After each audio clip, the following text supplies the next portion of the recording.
What's up, Ronald? How you doing, man? Hey, nice to meet you. Nice to meet you. Um, Man, where do I begin? So first off, where you live? You Southern California? No, I'm from Southern California. That's where I was born and raised. But I'm in Yuba City, Oh, which is really? like I don't know if you know where that is, but Yeah, it's like how do you explain where Yuba City is? It's like past Santa Rosa. well, it's like kind of like it's the easiest way I like to think about it is if you're going to Chico State, you know where Chico State is. Yeah, it's like Yeah, yeah. it's right before there. Yep. How did you end up in Yuba City? Yeah, it's crazy. I was in the Bay Area for the last 3, 4 years. I would say I was over there, and then Oh, family or my girlfriend has family up here, so we and it's just a lot more feasible to live and everything than it is the Bay. So yeah. we Way, yeah way, way more. way more. So we got up here, and it kind of works out because I could still work with my athletes in the Bay, and then I could be up here, and so here we are. Where were you in the Bay? I lived in San Mateo, Redwood City, and Daly City. So I've been in those different locations there, but did all my Gotcha. stuff down the peninsula or up the peninsula, whatever you want to say. Sick, Yeah. Where are you at? sick. I'm in the Bay too. I'm in the East Bay. I'm in like Walnut Creek. Oh, nice. Yeah, yeah, yeah. Okay. Yeah. Uh, and like yeah, I'm pretty much from here. I mean, I am from here. Okay. Nice. Um, and yeah, I mean, I've been to other places, and I went to college in Arizona, but like I'm here now, and Yeah. I I've lived in a lot of places, and I don't really want to live anywhere else. Um, Dude, I feel you, man. I was the same way with I lived in Southern California, right? And then I lived in the yeah, Bay, and I was like, yeah, I was like, this is where I'm at. Like, I love it. I loved where I was. The only thing I didn't love, is that me? sorry, that's me. My bad. Oh, shoot. Oh, so good. That I'm was me. I'm trying to mess with because I'm trying to blur my background like you like that. Oh, yeah, nice. Yeah, Uh, yeah. So, yeah. But I like, the same way, man. I loved it, and I wanted to be there, but then it was just like kids and stuff. I'm like, this is kind of crazy. So, yeah, man. wow. Where are you from in SoCal? I'm from Rialto. It's right above San Bernardino. Okay, Inland Empire. So yeah, that's where I was born and raised, man. Yeah. super athlete central. Oh my God, yeah. Southern California is crazy, man. Like it's funny when I work with all these kids now and things, and like I see them, and like when we go to the meets and stuff or anything in this area, right? So the Bay Area, Sacramento, all this stuff like that. And I'm looking at how the kids, the athletes, and then I remember what it was like when I was in high school. I'm like, man, this is crazy. The difference, like Yeah, how big a switch it is from every little spot. yeah. Um, and you did you run track? Yeah, so I did track and football at Azusa Pacific. Azusa Pacific. Yeah, Hell yeah. yeah, Um, yeah. do you So get a that's where I scholarship there was. from, did you get a scholarship there from high school? Yeah, yeah. I got a scholarship. Well, I got a scholarship originally to Sacramento State for football. Really?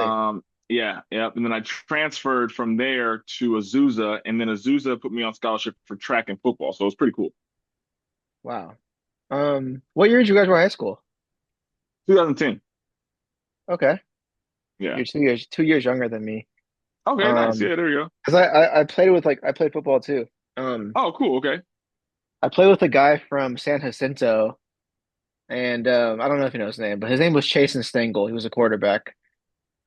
And he went to Sac State, No, he or went to no? he's from San Jacinto. Oh, okay, okay. So he's San from your Jacinto. area, kind of. Yeah, okay. And there was Yeah. another, but No, there I was a, didn't know that. I didn't know. do you know a guy named Kenny Shaw? Kenny Sauce, that sounds familiar. Where'd he go? He did your school? He was a San Jacinto sprinter who ended up getting a scholarship to Washington for sprinting.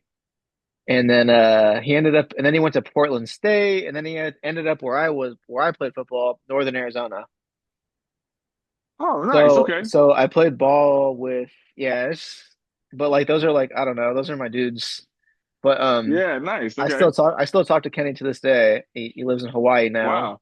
He's like a Okay. Apple. He works for Apple now. He's way out of sports. He's Oh, fat. wow. Kenny, if you're out there, Yeah. you're fat and slow now.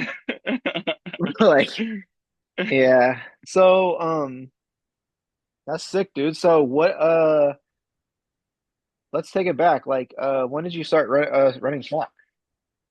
How old Oh, were so I you? started track. I actually started track, I would say, I guess late. So I started track my sophomore year of high school, actually. Mm, Um, it was kind of one of those things like it wasn't like it was pushed on us as football players because it wasn't like my school wasn't like there's some high schools where it's like, hey, you do track, right? Like you play football, you do track. It wasn't like that. yeah, I was like the fastest kid on the football team, and they were like, oh, you should try track, dude. Like you should try it. So of course. the first practice I went out there, and I went out there in football cleats actually, and I did a race. We did like I remember like we were doing a race. I don't know why we did a race the first day of practice, but we You're did. wearing football cleats on the track. Football cleats. Yes, sir. Yes, sir. That's all I had at the time. So I went out there with football cleats. But in my defense, our track was a dirt track. Oh, okay. All right. All right. It still didn't feel great, but like it was Sure. just like it was dirt track. Not as bad. Yeah, yeah, not as bad. But anyway, so yeah, I did that. Went out there, did a race, and like instantly figured, okay, like he's faster than everybody on the team. Let's Yeah. do track. Yeah. Started doing track. I didn't have I like the guy who was the great guy, but now that I look back on it, I didn't have true sprint coaching ever until I got to college. Okay. So, but I did enjoy track a lot. I thought I was done, to be honest. I got recruited by a couple schools for track, but it was like I knew football. I was getting bigger places, bigger people were talking to me. So I was like, yeah, I'm gonna go to football for sure. Thought I was done with track, honestly. And then when I got to Azusa Pacific, my friend was like, dude, you should run track. And so that's kind of how it all came together. Mm. Yeah. Um, were you better at track or football? I know, dude. I would like to think. I mean, if you probably put down to it because how track is so like, the numbers, I would say probably football because track it's like even if you're running in college, like you're running, I was like high 10.6, a low 10.7 guy, low Pretty 21, fast. yeah, low 21, like 21.3-ish in the 200. But that's fast, right? That's fast. Considering, but it's not like, it's just like in college, it's just like you're another dude, right? You know, Yeah, but it's just like I don't know. The track's gotten so carried away. People are getting so fast that like it's sad that a 10.6 is not seen as elite, but like at one point that was elite, bro. oh yeah, yeah, no, yeah. I agree with you on that. It sucks. I think that sucks for like the younger athletes now coming up. They can't Yeah. like no one can be happy in their, Dude, it's so you stupid. know, Dude, yeah. I literally saw this post. You seen this guy who runs at Iowa? Caleb something. He got The dude that ran the 40. yeah, at the halftime show. Yeah, yeah. So like he ran like a 9.9 last week or some crazy shit. And then someone wrote in the comments like there's high schoolers running a 9 now, no, like 9.9, bro. It's just like, you know what? Like I guess that's true, but like that's like ridiculous. Yeah, yeah, yeah. It's just It's crazy. ridiculous. Like speed is like it's like wow. Yeah. I don't know what it is, but it sucks for the young athletes that might watch that or see a comment like that, and it's like it's sad, man. It's just sad. It's just really taking the love away, the comparisons and the numbers and things of that nature. And but yeah, not like dude, you ran a 10.6, like that's blazing. Yeah, yeah. And it That's is sad blazing. though. It's sad. But I mean, because I remember even then when I was running that, it was like I had another guy on my team who was like great dude. Still communicate with him to the day, and he was like a high school phenom. He won state 2 years in a row, 100, 200 guy. He was running like low tens, um, the mid 20 points in the 200. And I was practicing with him every day, right? And and it was a cool thing because it wasn't like it was such a good relationship where it was like I was getting faster because I was going against him every day. And it was no compare like for some reason I don't know why it was like this, but there was no comparison. There was no like, oh dude, you're running. I'm never like I'm not getting to your speed, but I'm improving so much from running with you. Yeah, And I don't know if that's like social media was we had Instagram and stuff, but no one was like posting like crazy about their times and like who runs the fastest what and whatnot. But I'm like, I wonder if at the time, if we were in this day and age where everyone's posting, the next fastest time. Like if it would have been more comparison based, which then I think would have hindered the progress. Um, so It like would have I definitely agree with you. it would have hindered the progress. Yeah, It would have because you stop doing things with like a genuine nature when you start comparing and everything. It's like and then you stop experimenting with different techniques and thing like that. It's just like I don't know. I, yeah, I have my funnest sessions when I'm just like out there just trying to feel great and just push it, just trying to yeah, push yeah. myself and I have a So good training partner. We're just pushing ourselves and we're both like looking at each other's technique and it's just like real, just it's just real. It's yeah, cool. yeah. It's cool. Um, and then every time like I go on YouTube, I see a new like video about what I shouldn't do and like don't do these and this is how you A skip and this is how you A skip and this is not how you B skip and if you're not B skipping like this, you're gonna be slow and if Yeah, it's yeah, like, oh my God, I just saw like Noah Lyles' new B skip video and now I'm feeling like I don't know how to B skip. yeah, yeah, yeah. I mean, it's a dangerous. I say like people that I follow, not, yeah, I follow like coaches that I would say like those coaches I base my practice when I think about, I look to them as like mentors and people from afar to like, emulate or look, want to be like this in my practice. And one of them is Dan Path and the other one is Stu McMillan. They're the Altus guys. And they have like things about being a generalist, but also like blocking out the noise. Like the noise is all of that, right? Like you're trying to sprint, right? You're on the track doing the work and you're probably getting better.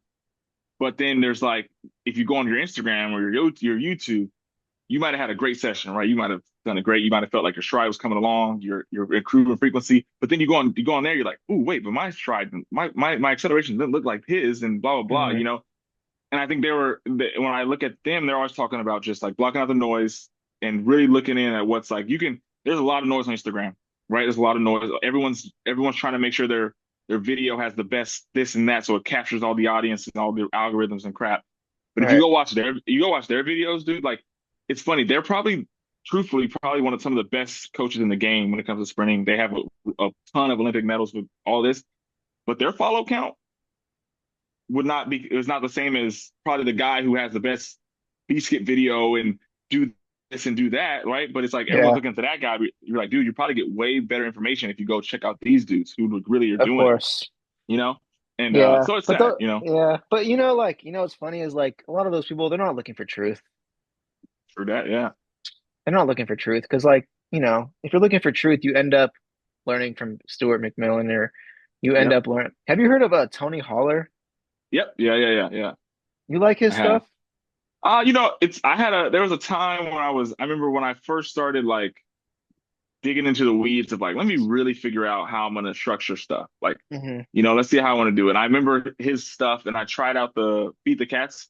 Feed the I cats. yeah, I tried some of the methods, which I do like some of his methods. I think I'm not a big like this is it. This is the one size, this is how we gotta do it. And I feel Of like course. Tony is, and he says it, which I think is admirable. He's like, yo, this is how I do it. I'm gonna do it this way. I believe in this and I'm going with it.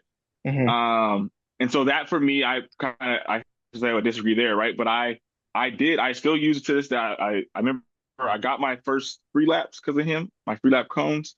I started doing fly tens because of him. I did a couple of his I still like his I don't know if it's him or Chris Corfus, but they're partners, so they kind of talk alike. Well, kind of. But anyways, they have another drill that you can do like a test your kind of like a testing your 400 to see kind of where you're at for like a relay. You do like three 150s with minimal rest. So I yeah, so I like some of Tony's stuff. I'm not a like I wouldn't I would say if I was, hey, this is the coach I'm really looking at, it's gonna be Stuart McMillan and Dan Path more than I look at Tony. Tony was like my earlier part. I love his rank, record, publish stuff. A lot. I like how he builds a competitive, fun environment. Yeah. I think his stuff is really good if you're coaching younger athletes, like high school age maybe, and then younger than that, because he's right. Like their attention span is not like if I was on the track with you and you're like, hey, I want to learn some stuff. Let's do it. Let's like really get in the weeds. Let's work on these things maybe. Versus if I was on the track with a 10-year or a 12-year-old, they're like, Mm, they want to have some fun. They want to move. They want to, and you got to be like, hmm. go. And Tony's good at that. Like Tony's, I think his speed session is only like less than 30, 40 minutes. It's fast. It's really Wow. fast. Yeah, Wow. you can look it up on YouTube. It has a bunch of views, but it's all like it's about 40 minutes. It's really quick. And they do like the warm up's really fast. And like I said, that wouldn't work for Yeah. me. Like I Yeah. have to warm up longer than that. I can't just go out there and you know what I'm saying? And Yeah. so, Yeah. Yeah. but that's when I think about Tony, like it kind of, you know what I'm saying? It goes with that. Right. Right. Yeah. I just started getting more into speed content. So, I like Tony's stuff, but I need to get more into Stu and Dan Path, you said? Dan Stu and Dan Paff. So if you get on a rabbit hole with them, what you're gonna see, right? Like you see Tony, because Tony's really good on social media. He does like a good job. Stu is starting to. He just did a podcast with Andrew Huberman. Um, yeah, I don't know if you've heard of the Andrew Huberman, the Yeah, definitely. scientist guy, yeah. So Is Stu an he's Oregon coach? Is he an Oregon coach? no. Stu is like they have their own. He's like a more of a professional guy, only professional stuff. Okay, He does and through Altus, but so he did a podcast with Andrew Huberman about sprinting, and then that blew up because Andrew Huberman has a big platform. sure. And then now Stu is like way more intentional with his social media. Like he's now coming out and like kind of letting you in on his philosophies and stuff. And you're gonna see he's a very like there's no hard lines with him. Like he's a very like I like this week, but I might change because I like this looks works better. And but you can learn a lot. And then he got that from Dan. So Dan Paff is his mentor. He considers Dan Paff the guy, and Dan Paff coached like Dan Bailey. He coached a bunch of other really good sprinters. So if you go down that rabbit hole, it'll you're not gonna find a lot of like short 30-second videos. You know what I mean? Like Yeah, where yeah, yeah, yeah. you're gonna have to like really say, hey, I'm putting the headphones on and I'm gonna listen to this 30-minute, 40-minute podcast or whatever. Right, And right, you'll come away better for it, truthfully. right. Um, but yeah, so those are some of the guys for sure. Interesting. Sick, dude. What were you, a receiver? I was a corner. Well, high school I was a running back. Then I got to college, did some running back, and then they put me at corner, and that's kind of Hmm. where I finished off. So yeah, we did a Interesting. little switch. Were you Yeah, like what were you like? Did you play like a lot of, did you like man? Did you like dude, press? I would say because like I would in college now I wish I would have known something I knew in college, but I like to be off the guys because I knew like they're not going to just run past me. Like I'm like okay, I feel pretty confident in that. Yeah. But now when I think about it, I'm like, dude, if I would have took some stuff more serious, then I think I would have been better pressing because okay, if you can slow him down a little bit, it's like he's definitely not running past you. Now you can kind of just you can hang on his hip. But Yeah, yeah, yeah, yeah, man, yeah, yeah. yeah. So there's Did, so, well, you'd like to play like what, like 10 yards off and like go forward? You like to just like start backpedaling right away? we were always about at our coach loved like he like catch technique. So we were usually at 5 to 7 yards Oh, usually, and catch was brutal.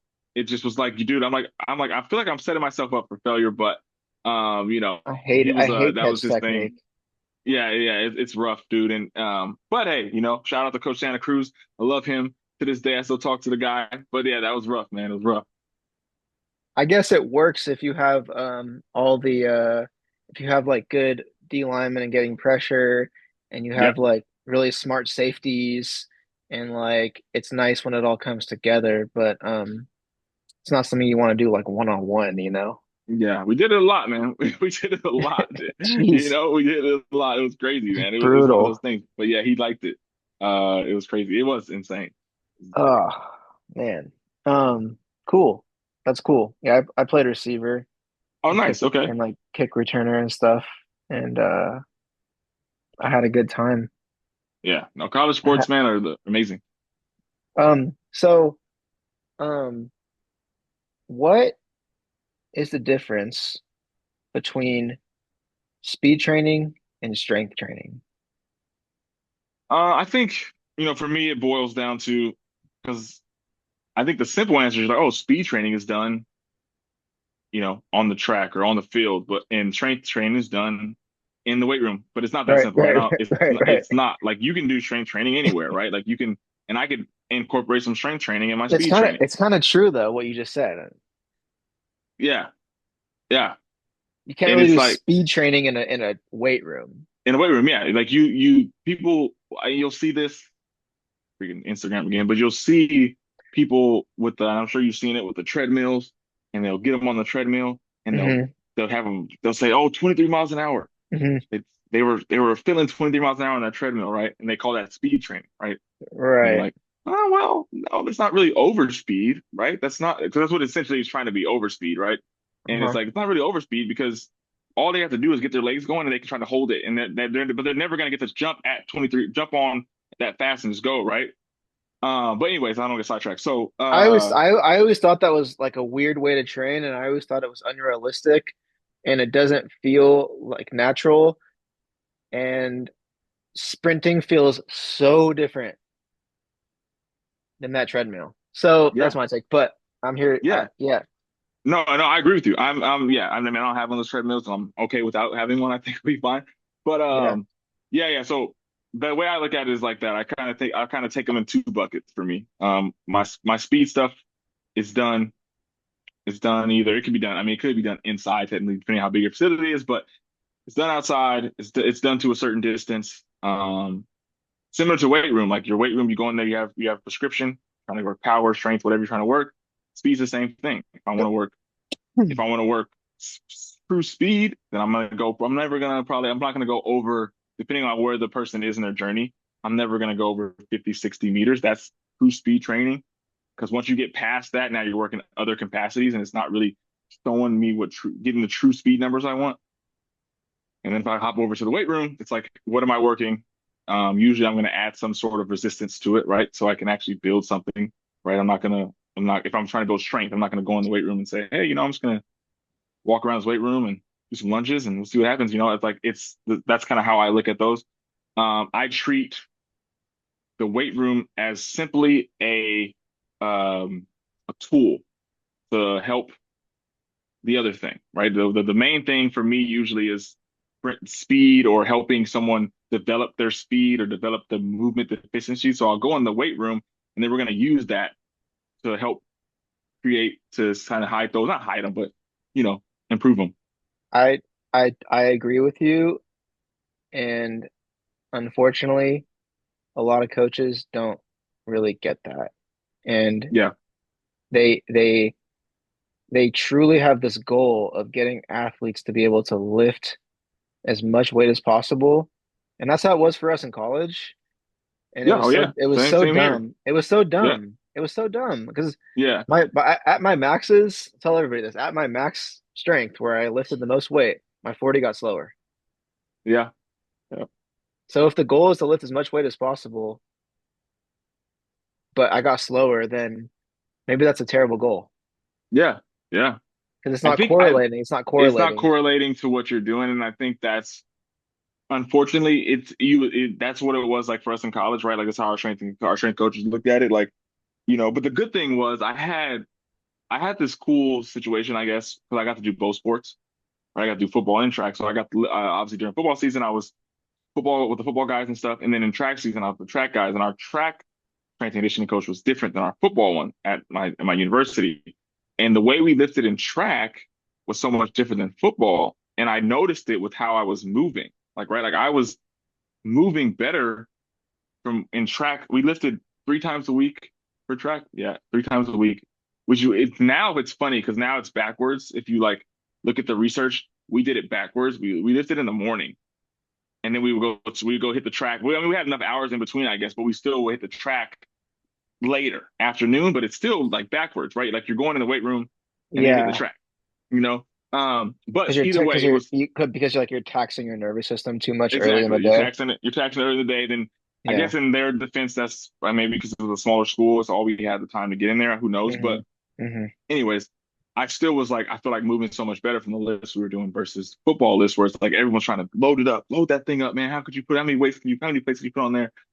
How much can you power clean? How much, all these things versus track where it's like we're doing we're like more cognizant of like, okay, we really want to do, 75% of whatever. We're not trying to get to 80, 90%, whatever. And it was like a total difference for me. So, but it's sad because a lot of our, depending on what age athletes you work with, like if they're in high school, chances are the strength coach is telling them like, you gotta squat 2 times your body weight. You have to Yeah. bench this. You have to get big. You have to, all these things that when you're like, no, dude, like, you're gonna naturally get bigger. Like you're gonna naturally, it's gonna happen over time. You're lifting weights, you're working, you're sprinting, you're doing your things, you're jumping, you're moving. You're gonna be fine. You don't need to put on 20 pounds of muscle. I'm telling you right now, or 20 pounds of whatever. You're not gonna move the same. It's just not gonna work out. As if Um, as if as if that even really matters on the football field. exactly, exactly. Like it's crazy. Like it's just crazy. Like it's amazing how much that is like coached and taught. And it's just like Yeah, get bigger, faster, stronger. But like, yeah, it's crazy. Your experience with track and football is super interesting. What was different about the weight room in track and football? And like yeah, what were the differences you would say? I think Oh, the intentions were yeah, different. Like the intention, like you can just in the tra and like so. I mean, first of all, we can start with like environment. I think environment matters how you when it comes to lifting and whatever you're doing, right? So in the environment for track, right, we lifted in the AM, so it was like 6 a.m. Monday, Wednesday, Friday. And it's like you rolled, you got there at 6 a.m. Your coach isn't like a football coach where they're like, get in here, let's go, like let's do, all this extra added stuff that strength coaches do sometimes in football, where it's like yeah. added and it's added, it's not real. It was just like, all right, let's get in here. We know we got our mobility routine. Let's knock our routine out. Cool. All right. Get your partner, you got the board, and it's like you're in there with your dudes, you're still pumped because you're like, we're about to lift, dude. Let's do this but you're not like overly like, oh, I'm feeling all this, and then it was just focused work. We got it in. There was a lot of like a lot of I called it supersetting at the time because that's what I mean still called that I guess, but there was a lot of like, all right, we're do a clean, and then we're gonna go broad jump or something, or we're gonna do banded pogos, or we're gonna do things like that.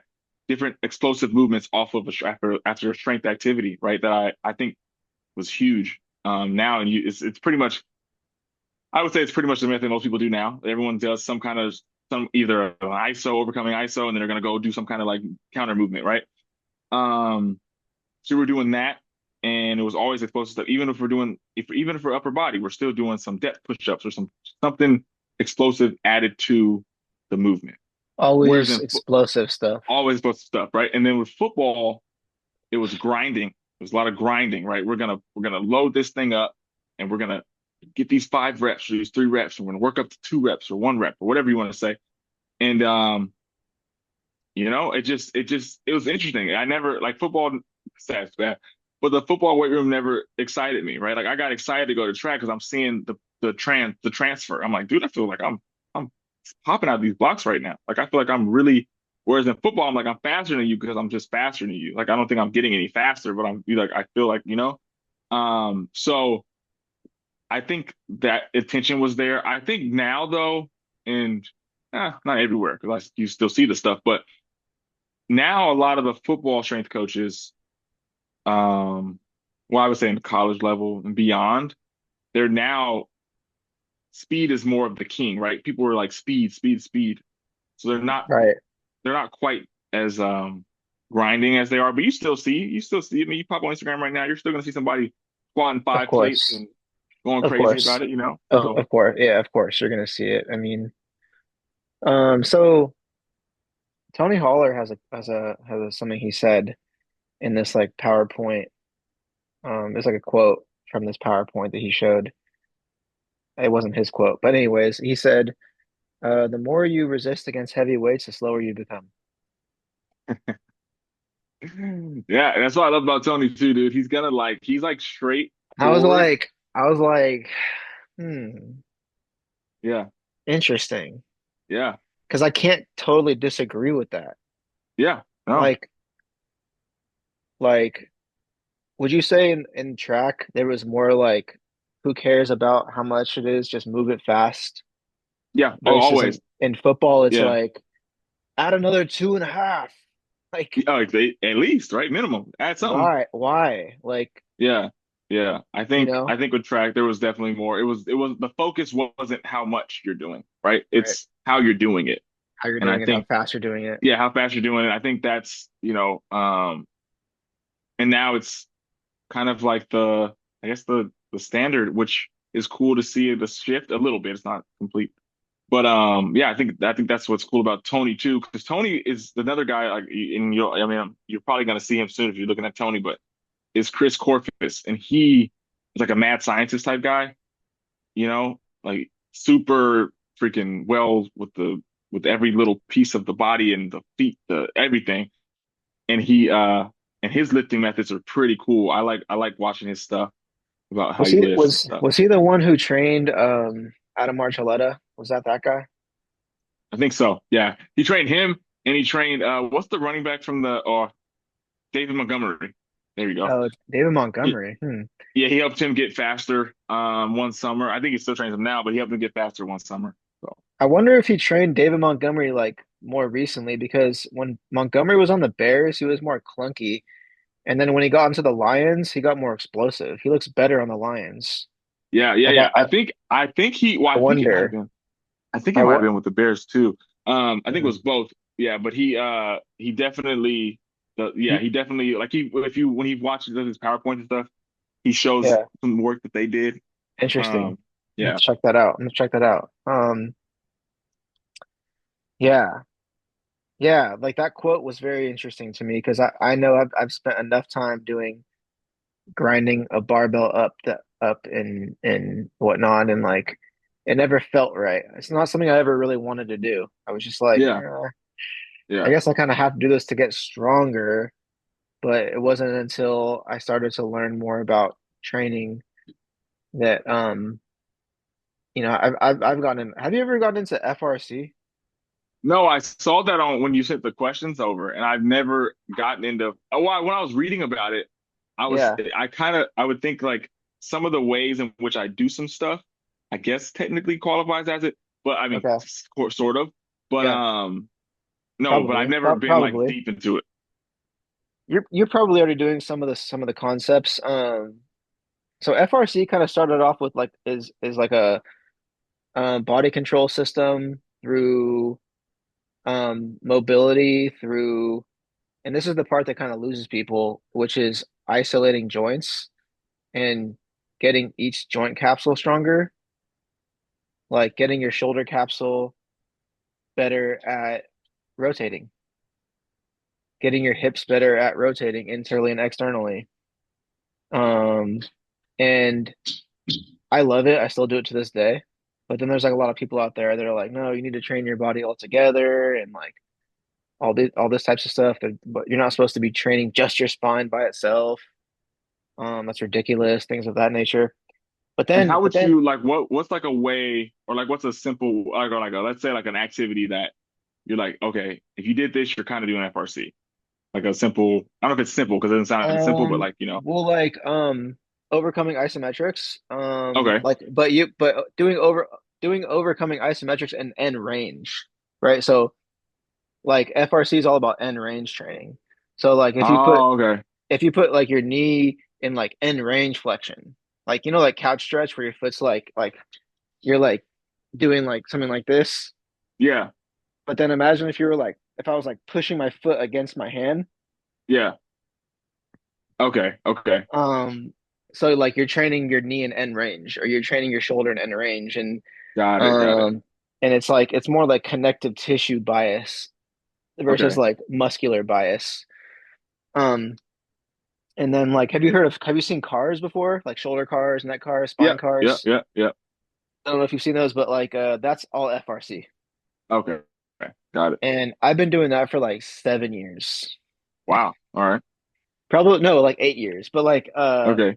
I cannot recommend that enough. But then FRC started to branch into like global strength training. So then they have this course called ISM, which is called Internal Strength Model, which is essentially like teaching like all the different layers of not only like tissue, but then like the difference between fast twitch, slow twitch till failure, fast twitch till failure.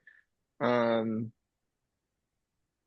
yeah, muscular efforts, connective tissue efforts, capsular joint efforts, In um, and the course, just being more what's specific the on course like called? ISM, internal strength model. But you have to do FRC first before you do ISM. So they're gonna make that you give them some money first before you do ISM. Yeah, of course, of course. But Yeah. like I love that shit. But I don't know where I was going with that. But yeah, when I started getting into that stuff, I started to realize that if you can't articulate your body well, then you're really limiting obviously movement, but then you're limiting force. And that's what happened to me when I started getting super big in college was like I got stiff from like all like the like, getting building a lot of muscle because I was doing a lot of heavy weightlifting. So you're building a lot of muscle, you're doing a lot of hypertrophy. Mhm. And then when you build all that muscle like on top of like a spine that doesn't articulate well to begin with, and you're building all that deltoid on top of a shoulder that doesn't articulate that well to begin with, now you're limiting mobility. Yeah. Now you can't get your elbows back. You can't like really like your hips are not rotating well when you sprint. Like you're not getting good toe extension, you're not getting good ankle flexion extension. So I was like, this is crazy. Yeah. No wonder why I got slow. No wonder why I felt stiff. Um, and then I started kind of like just completely losing my taste for like heavy weightlifting. And then that's when like my journey began with like training, I would say. Wow. But Okay. yeah, I don't know. Yeah, you definitely got me like intrigued. There's there's like a guy, there's a couple of people that I talk to, and they're like, and they you like one of them I like we kind of go back and forth on social media a lot, and he is a movement like his like if and if you ever want to look at his stuff, it's pronate it's like pronate with Nate or pronate with Nate. Yeah, so it's like something like that. Pronate, yeah, pronate with Nate, Mm, something. you get But it into it with him? no, no, like we're good, like we're cool. Like I Oh, talked okay, to him okay, because like okay, his methods are like I like his methods because he was a movement guy first, like a okay, movement specialist type dude, and then he I mean he did track and college stuff, so he was good, okay. but but he started doing like yoga type stuff and movement, and then Oh, really got He's FRC coach. nice. Okay, there you go. Yeah, perfect. Yeah, See, that yeah, makes sense. So when you hear you talk, I'm thinking, oh, this sounds like Nate. This sounds yeah. like Nate stuff. Like, you know, and like and so for me, like I because of Nate, I've been kind of in my own practices now, like trying to incorporate different movements, different ranges of motion. Like, how do I warm up? Like, can I take, let's really feel our feet on this ground, all these things. And so when you're saying, I'm like, okay, all right. I kind of have a thing too. If I hear it enough times, I'm like, okay, I got to dig in a little bit deeper. Um, I so mean, yeah, it's pronate with Nim. I'm gonna check this guy out. Yeah, FRC is dope, dude. I mean, yeah, like when you're running, right? When you're running, how, how is your brain um selecting how to run? yeah, You know what I mean? Like if you just got out of bed, and you haven't trained in 5 years and you started sprinting, that would look so different than if you trained for 5 years and started sprinting, yeah, obviously. And the difference is like you the example A is because your brain has more movement options and it has more ability to articulate and uh like have access to like articulations of the ankle and articulations of the spine and the hip, and not to mention like nervous system activity and whatnot, and you can go on and on, technique obviously, but like it really begins with movement options. Like if you take an athlete who's super stiff, you're probably going to think like, I don't know how much potential this guy has. But if someone comes with like they're just like hella loose, hella mobile, maybe they're not that explosive, but at least you're like, I could work with this dude. Like he has potential. Um, and back to like FRC, it's like that's kind of what it is. It's like developing movement potential and like biomechanics of the joints so that you can have more access to your body. So that when you do your technique training, when you do your speed training, when you do your strength training, you're moving with a better hip. You're training with a Yeah. better ankle, you know? As a coach, you know, like if you have stiff ankles, like shit, like what are we doing here? Like you're just stiff as a board, and doesn't matter if I tell you to lean forward. It doesn't matter if I tell you to, do this or that. It's like your body just can't do it. How do you get someone to be able to do those movement tasks, not skill tasks, just movement tasks? And I think that's what FRC does a good job of like addressing and like that. So yeah, Yeah, yeah, yeah. No, I see it. I mean, like I said, it's dope. It's I've dope. I'm started to gonna see stop. I'm gonna stop talking about FRC because I'm a nerd out here. it. Um, what you do? Mostly high school athletes? I mean, if I was like to do an age group, I would say it's from like 9 years old all the way up to probably early 20s. Oh, sick. Yeah, So you have a wide spectrum of different archetypes and body types, and so you definitely, must you must definitely. have to like really adapt and adjust to different people. Um, so the next question is, when should an athlete get bigger, and what is too big, right? And like this is we already kind of talked about this a little bit, but just want to get your thoughts on like we can't neglect size and Mhm. muscle, right? We can't just throw it out the window. Obviously, like Yeah, yeah. there's something to it, more force production and whatnot. What is a good time to to get bigger? Who needs to get bigger? Who doesn't need to get bigger? And what is that? What is that? I think when I look at it, I say to athletes when it's like, hey, coach, I want to put on some weight or put on some size or things like that. A lot of times, gonna, I'm probably gonna be the last one to encourage size. Like, oh, go put on some size, right? Because how are you going to do that? Like, what's your plan? Are you going to say you're going to go pound a whole bunch of, I don't know, pound a whole bunch of milk and you're going to try to lift all the time and you're going to just like, hopefully Yeah, you just start to get size, right? It's not going to be good stuff, right? Probably not going to be good stuff. yeah, Um, but what I would say, first is when an athlete says, I want to get bigger, I want to get stronger, I'm going to ask them what their weight program looks like now. Like, what are you doing now? Are you even mm, lifting? Or are you just going with your bros, 24, you guys are throwing up some curls, playing some basketball and you're dipping, right? yeah, Um, like chances are, because I've seen this with my own athletes when we get locked into the weight room with them and I'm with them twice a week lifting, like they're track athletes or if they're football athletes or whatever, they don't necessarily get this huge or they don't like walk away looking, dude, look at me now, but they walk away stronger, moving better. So then all the stuff that they need to happen. So like for a football player, when they're saying they need to get bigger, chances are their coach told them they're probably a normal high school freshman or something like that, yeah, and they're still developing their body. They haven't hit puberty. The coach is like, dude, you got to put on some weight, bro. Like you got to get sure, stronger. You do whatever.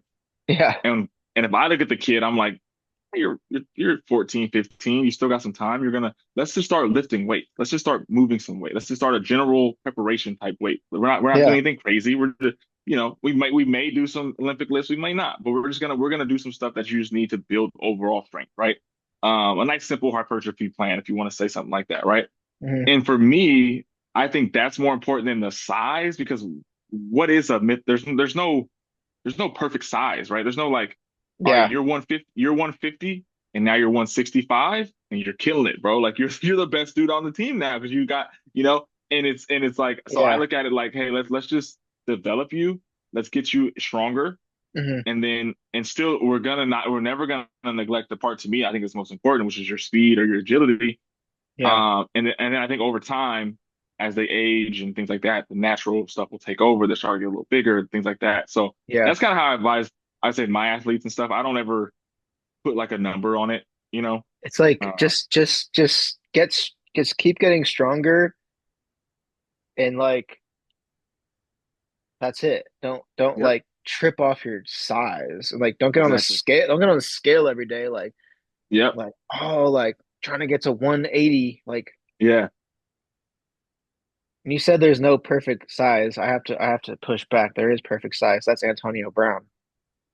Ah, yeah. Was Antonio Brown not the perfect football player, bro? Hey, yeah. I mean, hey, yeah, God.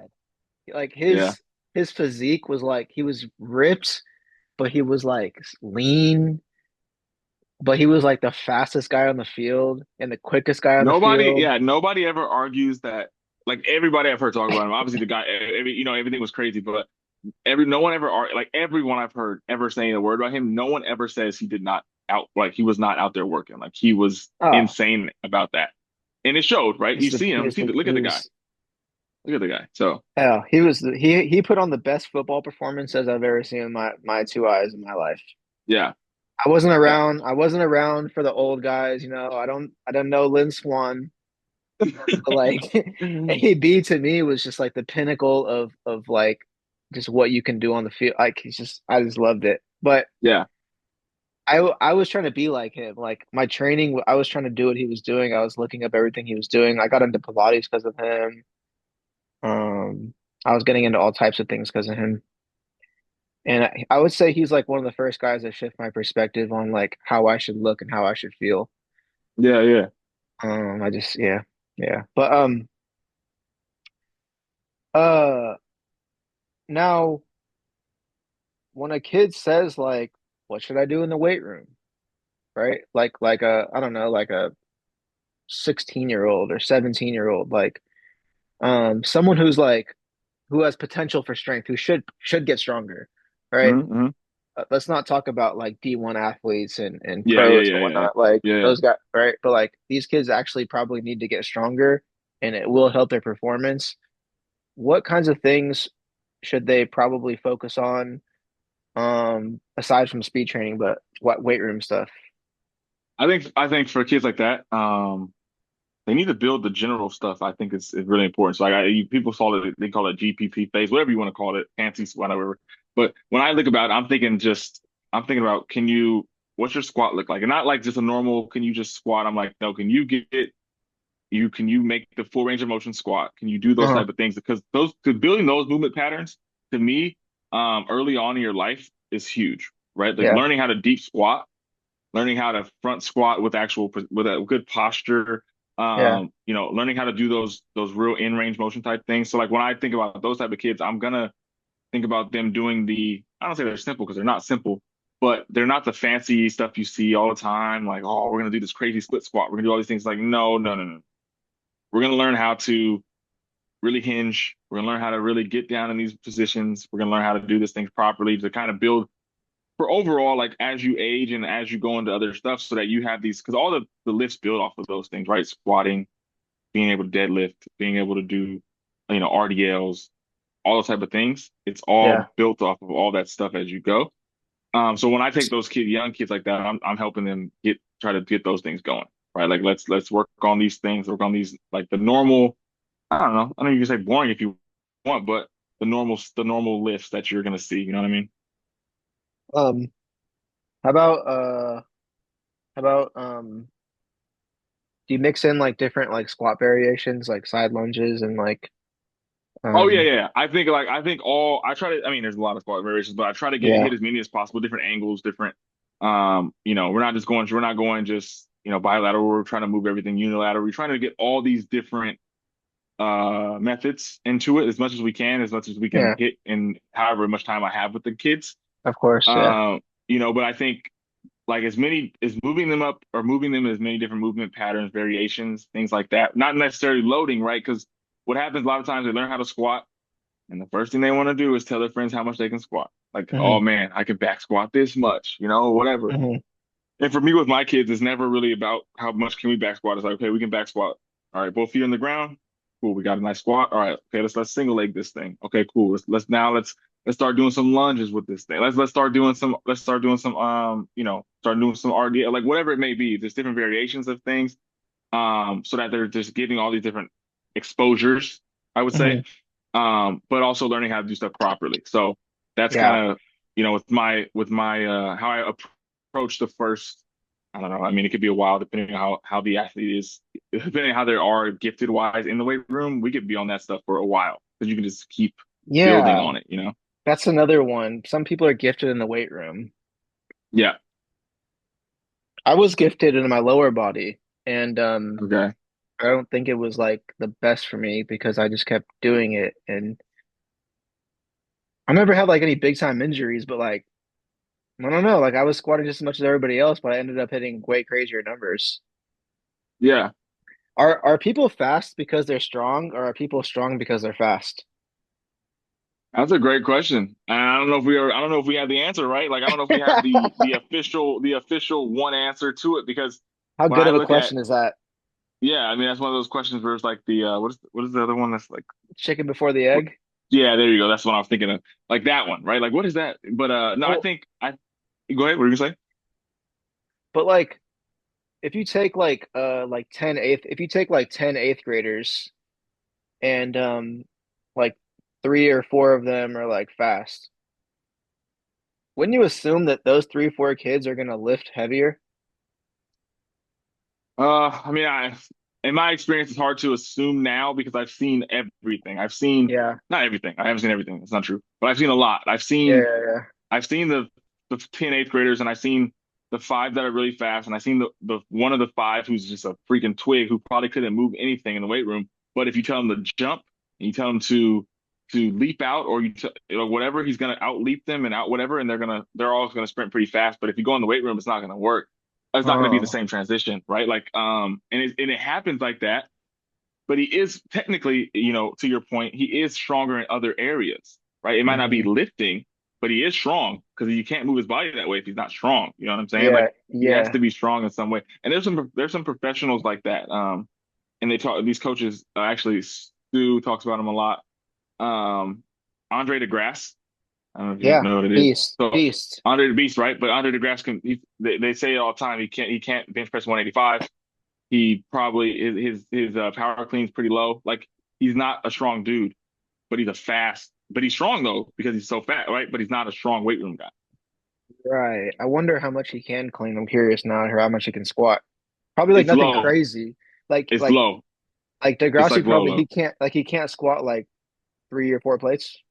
That's not the way Stu talks about it. The guy is very, very average, like in the Wow. weight room.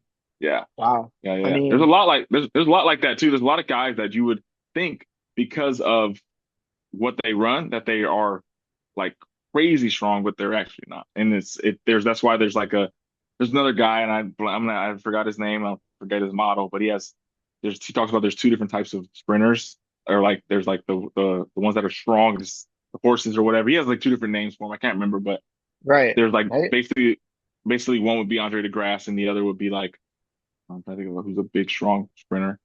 Um Like Tyson Gay. Like I wonder how much Tyson he Gate's can. kind of a strong one. Maurice Green, I would say he was a really strong sprinter. If you look at Maurice Green, he's built, his thighs are just massive. His upper body's huge. He's a strong dude. Um, there's another African sprinter as well who's really strong. He's a big dude. But yeah, so those type of guys versus But the other type of guys. yeah, so like how really important is it, to be able to squat four plates for a sprinter? I don't know if it's I don't to be honest with you, I don't know if it is that important anymore. And Right. I think like maybe no, I actually don't think it's that important. I think now like because chances are you're only doing Matt Clark is another guy that I look to for a lot of strength and conditioning type things. Uh-huh. He's a strength coach at Kansas State, or he's a sprint coach and a strength coach. But he does a lot of full range of motion, heavy lifting with his sprinters and stuff, where a lot of people kind of don't do full range of motion. They kind of put that as a place. He he does do both. I mean, in short range and full range, but he does a lot of full range and gets his guys strong. Like he believes in getting them strong and getting deep squatting. And Yeah. none of them are doing four plates, right? They're doing Uh-huh. maybe two plates, three Two plates. They get plates. three plates. They're getting down there. But they're moving Um, it. They're moving they're that moving it. thing. They're moving it, right? They're not there yet. And it's interesting to me because then you'll see the other side where they're doing four or five plates, but they're doing the partial squat, like they're like one like quarter squat. Like have you ever seen those? I don't know if you've seen those, but probably have. Yeah, I Where have seen those. yeah, where they're doing those and those technically people say they translate to max speed a little bit better.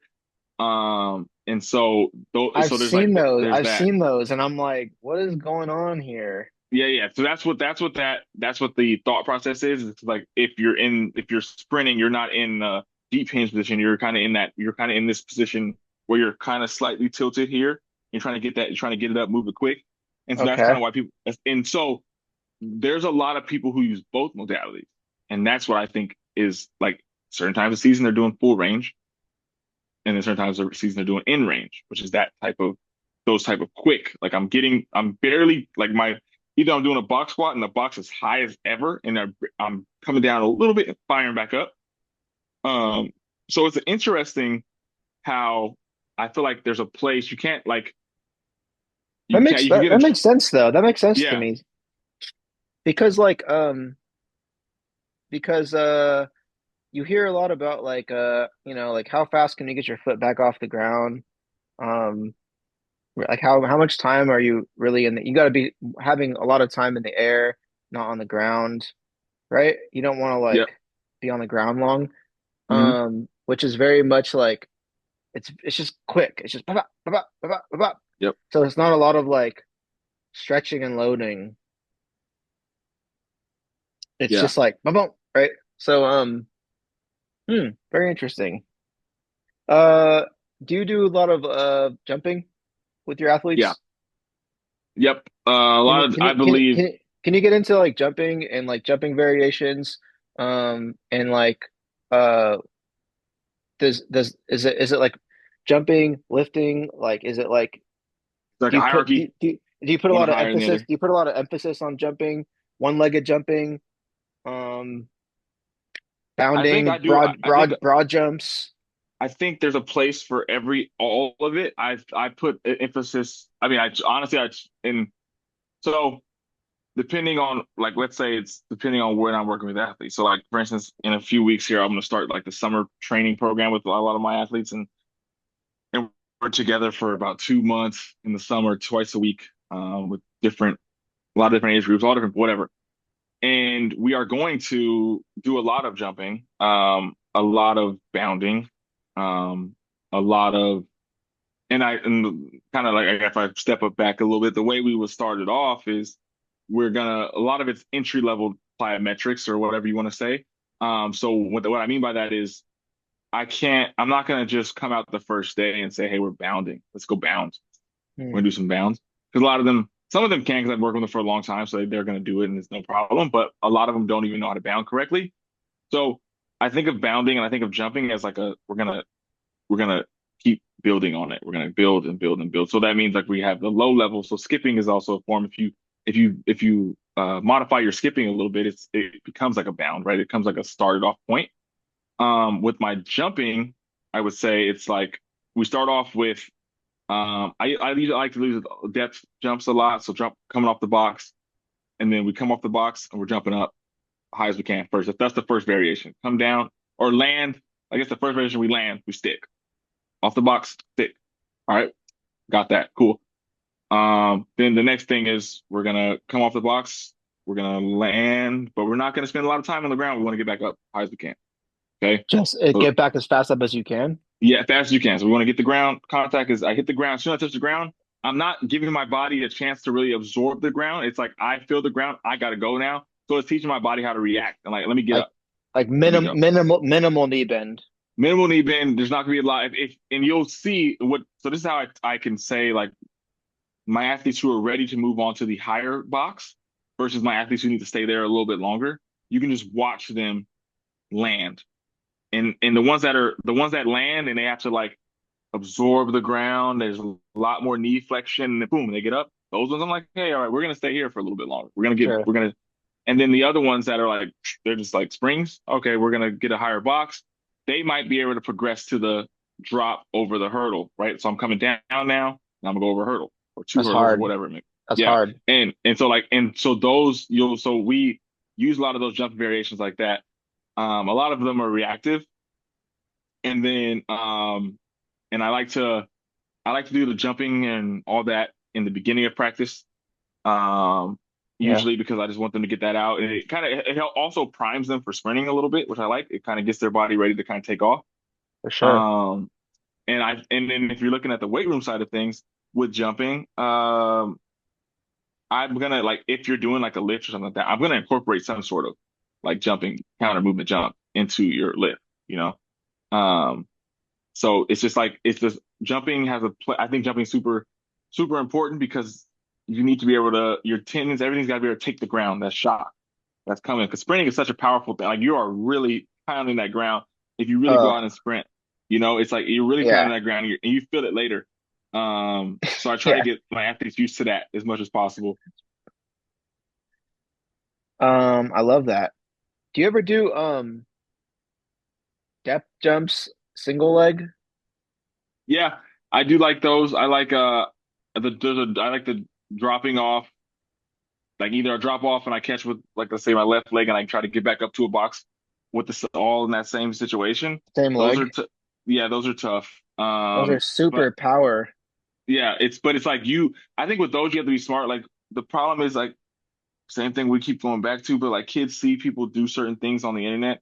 Like, oh, I'm a depth jump off this huge box and I'm gonna land on one foot and I'm gonna try to jump up again. It's like, dude, yeah, you don't need all that, man. That's not really I mean, it looks cool for Instagram, but it's not really you're probably gonna hurt yourself, honestly. Um, so I think You gotta be strong, bro. yeah, To jump off of a 30-inch box and land on one leg, you gotta be pretty strong. but I think that's the thing that sucks is people miss that you have to be like they miss that whole portion. They just like see it on TikTok or whatever, and they're like, "Ooh, that looks cool. I'm gonna go try it at the gym now." Right. Of And that's like course. Of that's course. unfortunate, you know. But Yeah. Well, hopefully they have some common sense. what I've seen in my time now is most of them don't. So it's like you just have to like It's not too common. it's not too common. So they're just like nah, forget that. I don't know. I tried this thing yesterday and now my Uh-huh. leg is hurting. Oh, for real? Oh, What did real. you do? Oh, so it's kind of funny. Yeah. Um, do you do you think Olympic weightlifting is the truth? Hmm. I mean, if we said the truth, are we saying the truth like uh are we saying the truth like, hey, this is Is it the holy grail of explosion? see it's funny. I was thinking like you thinking like Jesus coming back or something. Yeah, I would say I mean I think it's hard. Should every athlete be doing power cleans in their off season? Mm. And if you don't, you're a bum. No, no, I don't think your mom should kick you out of the house if you're not doing power cleans in the summer. I think you'll live. I think you'll be Right. fine. Okay. Do I think the high school kid who's doing them and his friends that's not doing them, but his friends still sprinting and jumping, they're probably not gonna have that much different of, you know, they're not gonna see much difference. Like I think it's good.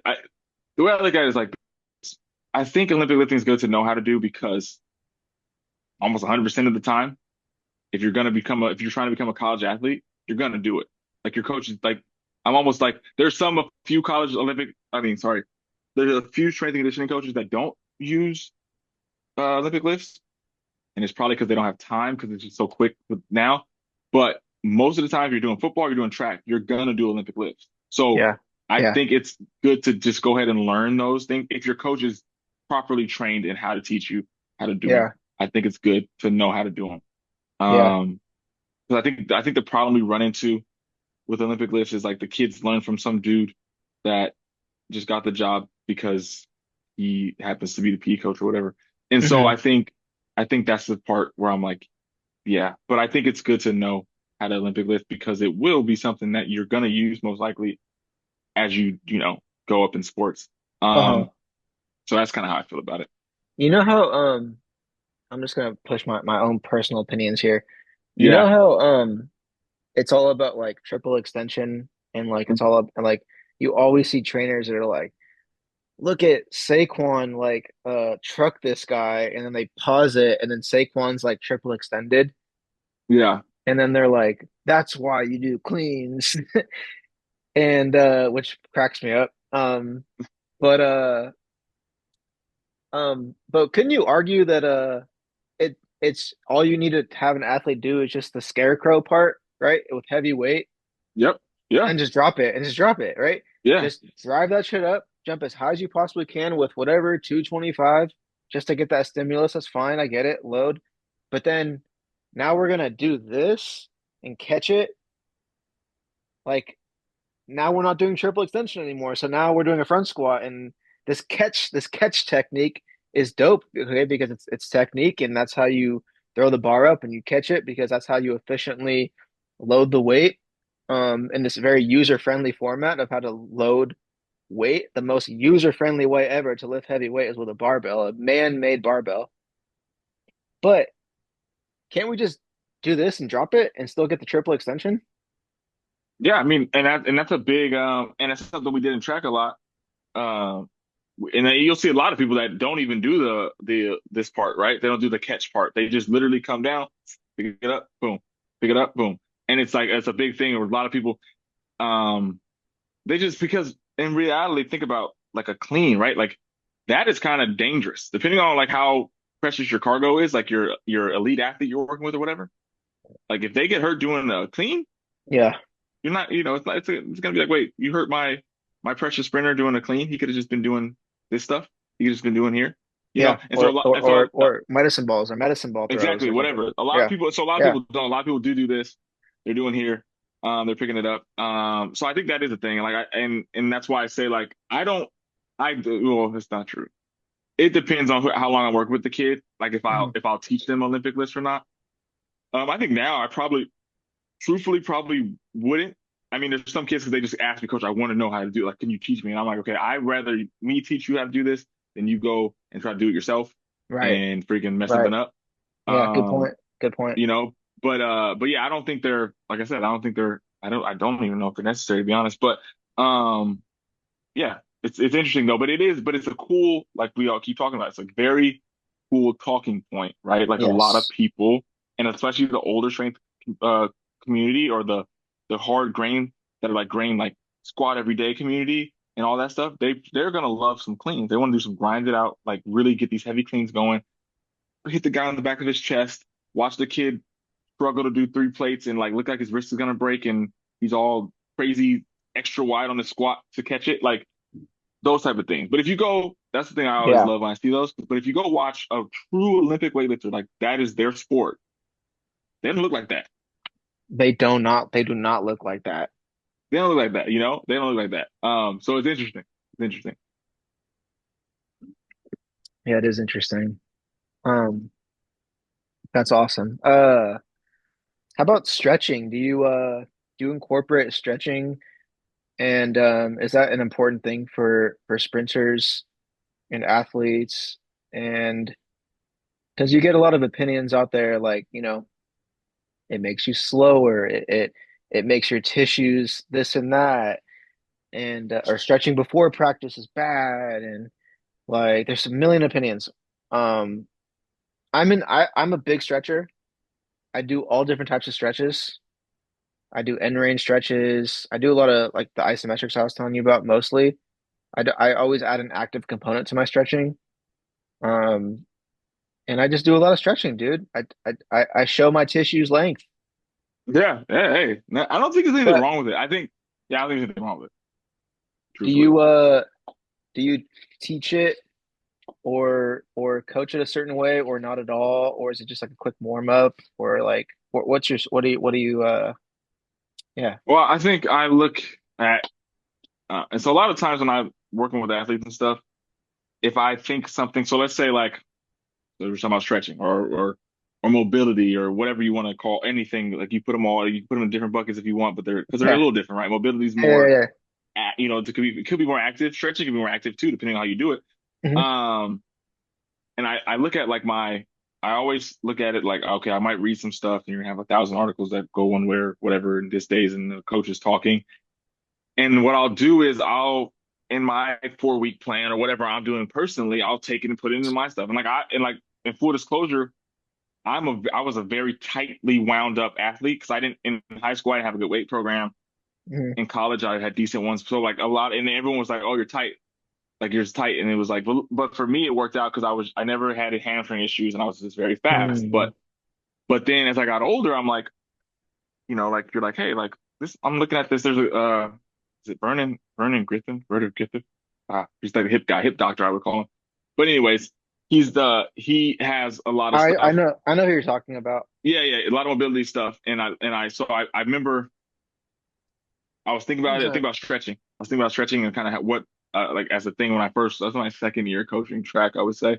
And so I bought his program and I went through it. A lot of mobility stuff, not a lot of like, if it was stretching, it was active, but a lot of it's like we're actually loading these positions. We're loading this in range thing. We're doing these things, and I was like, dude, like I feel good. Like I feel really good, like better than I felt doing, just grinding weight or doing whatever I was doing before. I feel real good.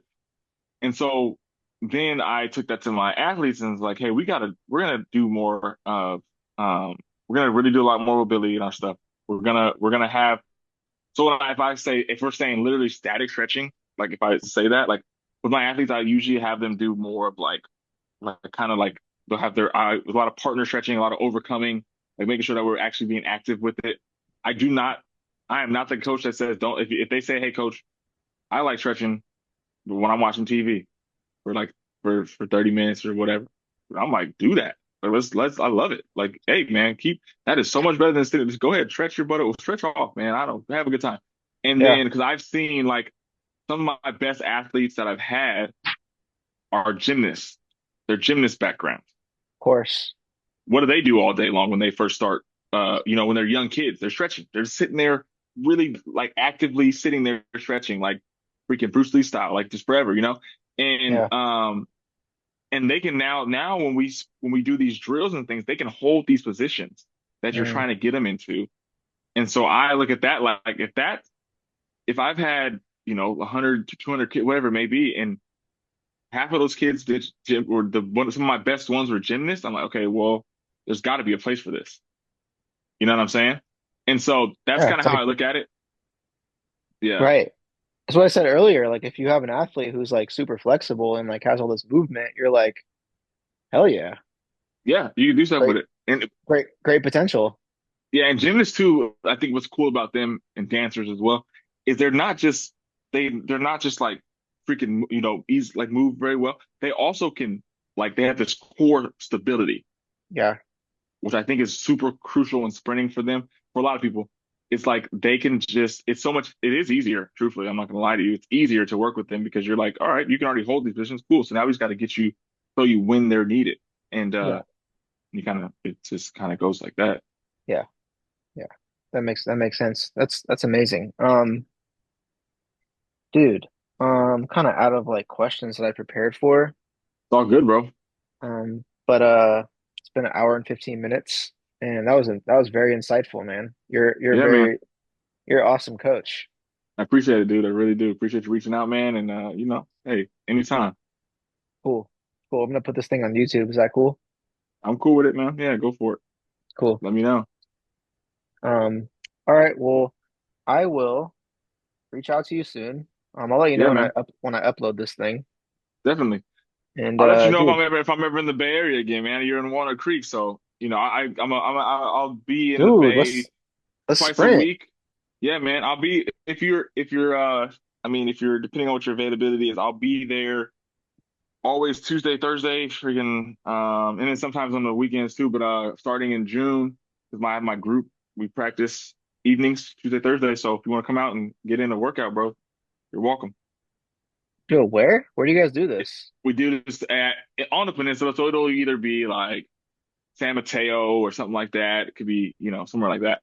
I'm so down. Yeah, bro. I'll tell. Also, what I'll do is I'll hit you up with the schedule because I'm getting it all together for the kids and stuff. So it'll be like it'll be freaking my guys my guys and girls who are in college. They'll come back. They work. It's good Oh, stuff though, man. It's fun. put me around some sprinters, man. I need to get exposed. Yeah, man. It's good stuff. It's good stuff. Sick. Sick. All All right, right, man. Ronald. Well, nice meeting you and Of course. good luck this summer with all your guys. I'll talk to you soon. All right, man. Good looking out. See See ya. ya. All right.